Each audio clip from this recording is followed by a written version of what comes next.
বিদেশ নির্ভর নয়, নিজেদের উন্নয়ন নিজেদেরই করতে হবে। রাজনৈতিক সমস্যা থাকলেও কৃষক আর খেটে খাওয়া মানুষদের সমস্যার সমাধান করলে দেশ জেগে উঠবে, বললেন বিএনপি মহাসচিব মির্জা ফখরুল ইসলাম আলমগীর।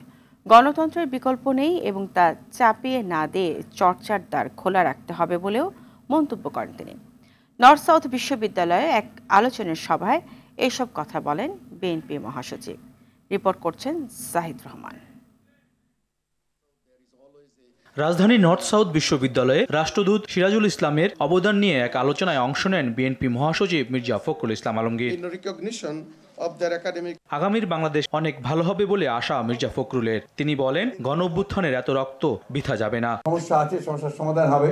ইতিমধ্যে অনেক দূরে গিয়েছে। আমি প্রফেসর ইউনূস সাহেবকে ধন্যবাদ জানাতে চাই যে তিনি দায়িত্ব নিয়েছেন। আমার বিশ্বাসও আছে যে তিনি সফল হবেন। আসুন আমরা সবাই মিলে তাকে সাহায্য করে, আমরা নিজেদেরকে সাহায্য করে। গণতন্ত্রের কোনো বিকল্প নেই এবং গণতন্ত্রকে চাপিয়ে দেওয়া যায় না। ইট ক্যানট বি ইম্পোজড। আপনি আমার উপরে চাপিয়ে দিলেন তা দেওয়া যাবে না। এটাকে চর্চা করতে হবে, প্র্যাকটিস করতে হবে, সেই জায়গাগুলোকে খোলা রাখতে হবে। কৃষকরাই সবচেয়ে বেশি দেশপ্রেমিক এমন মন্তব্য করে দেশ গড়তে সবাইকে এগিয়ে আসার আহ্বান জানান বিএনপি মহাসচিব। কিন্তু যে মানুষগুলো ওই গ্রামে একেবারে রোদ্রে ঘামে ভিজে কষ্ট করে যে ফসলগুলো ফলাচ্ছে, কাজ করছে, যে শ্রমিকটি মহিলাটি মেয়েটি সেই গার্মেন্টসের ফ্যাক্টরিতে গিয়ে মাত্র 15,000 টাকার বেতনে যে কাজ করছে, তাদের কথা আমরা খুব চিন্তা করি না। সেখানেই বোধহয় বাংলাদেশের সমস্ত ভবিষ্যৎটা লুকিয়ে আছে।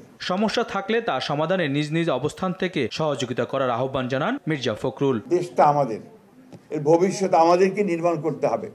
ওই আমেরিকা থেকে এসে ট্রাম্পও তৈরি করে দেবে না, বা আপনার চীন থেকে শি এসেও এটা করে দেবে না, অথবা ভারত থেকে মোদিও আমাদের ধাক্কা দিয়ে কিছু করতে পারবে না। এই যে বিষয়গুলো, এটা আমাদের মধ্যে, আমাদের মনের মধ্যে, আমাদের অন্তরের মধ্যে গেঁথে নিতে হবে। বাংলাদেশের সব ভালো অর্জনের পিছনে তরুণদের অবদান রয়েছে বলেও উল্লেখ করেন বিএনপি মহাসচিব।